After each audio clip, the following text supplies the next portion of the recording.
Let me tell you, if you've never seen grown men in crisp uniforms just completely lose their cool, you've never been inside a Navy engine room when things go sideways. This all started with one of those moments, the kind that either breaks you or makes you whole again, depending on what you do next.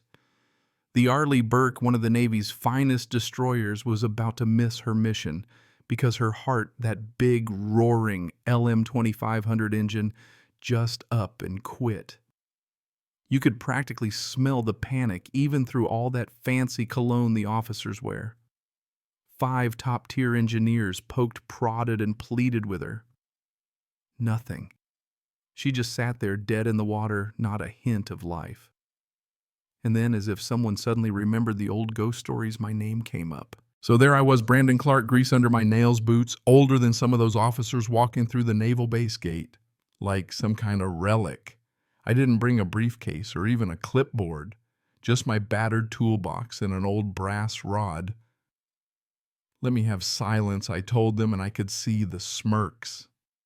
Yeah, they'd already written me off as the weird old guy they call when they're out of ideas. They had no clue I was there for more than just fixing an engine.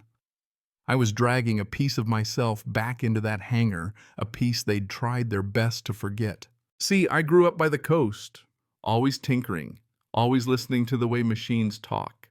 My first project was an ancient lawnmower I rescued from behind the local junkyard when I was 11, got it running off scrap and sheer stubbornness.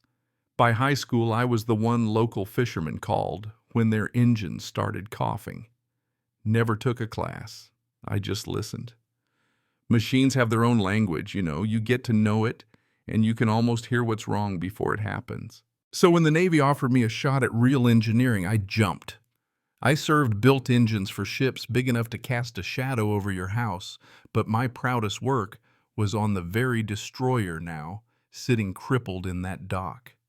The irony would be hilarious if it wasn't so damn personal.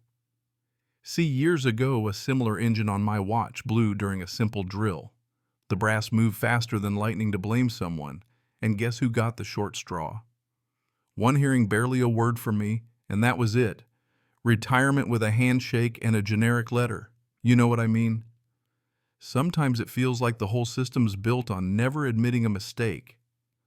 I tried to let it go, spent the next 20 years working out of a beat-up shed, patching up engines for folks who actually said thank you. But then the phone rang. Clark, this is Admiral Lawson. That name brought me right back to the old days, back when Jim was just a hungry young lieutenant. We need you, he said. It's the Arleigh Burke. Nobody can fix her. Mission leaves in 3 days. I told him my clearance was long gone, but he just said, it's being processed. We'll send a car. Next thing I knew, I was driving past guards who looked at me like I was somebody's grandpa who wandered onto the base by mistake. Inside the maintenance bay, it was all blinking screens and nervous energy, and the engine laid bare in the middle of it, surrounded by men who'd tried everything science could throw at it. The chief engineer, Watkins Young, gray hair, all nerves, gave me a look like I'd walked in off the street. We changed the filters, the valves, the circuits, all of it, he barked. We can't even run it up to speed. Too dangerous. I just said if you don't, you'll never find the problem. And I want it silent in here. He rolled his eyes, but I wasn't going anywhere. So they fired her up. I pressed my brass rod to the engine and listened, really listened with my ear pressed to the metal. After 45 seconds at idle, I signaled full throttle. The noise ramped up, vibrations you could feel in your bones, and then right at the very end, a harmonic whine. Shut it down, I said. I turned, and they were all looking at me like I'd just spoken in tongues. Not salt, not debris. You've got a misaligned rotor. The shaft's off center. It only kicks in at high RPM. You can't see it unless you're listening for the way the harmonics jump out of phase. Dead silence. Check the axial and radial clearances. Laser align the shaft. You'll see. Watkins looked at me like I was crazy, then muttered to his crew. As I walked out, I heard one of the younger techs whisper, "Who was that guy supposed to be? I just kept walking. My work done." That evening, as I was draining an oil tank in my workshop, my phone rang. "Clark, this is Watkins. We ran your tests.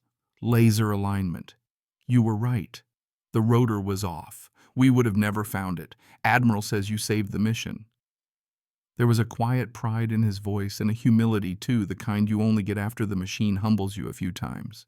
Next morning, a military chopper landed behind my shed. A young lieutenant, all formal, invited me back to base. This time when I arrived, there was no side-eye. Lawson himself came up, hand extended. "You saved the Navy's hide," he said, "and more than that, you proved you never made that mistake they pinned on you. We owe you in more ways than one." He handed me a white envelope. My compensation, sure, but also a letter, a real apology in writing from the Navy. You don't get those every day, believe me. Watkins came over, the stiffness gone from his shoulders.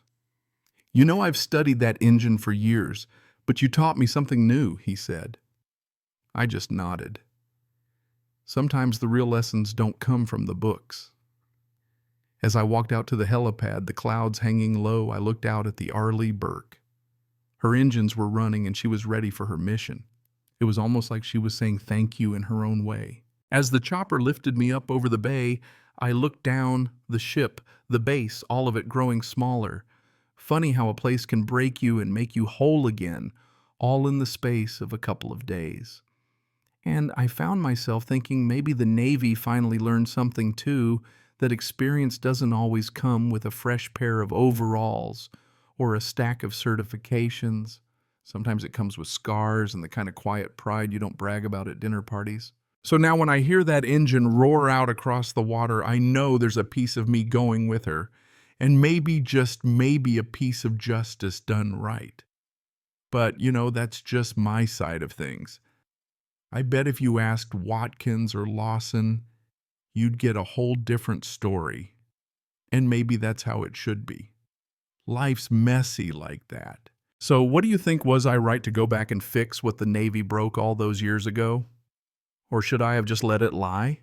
Is justice about a letter and an apology, or is it about something you feel in your bones? Let me know. I'll be reading.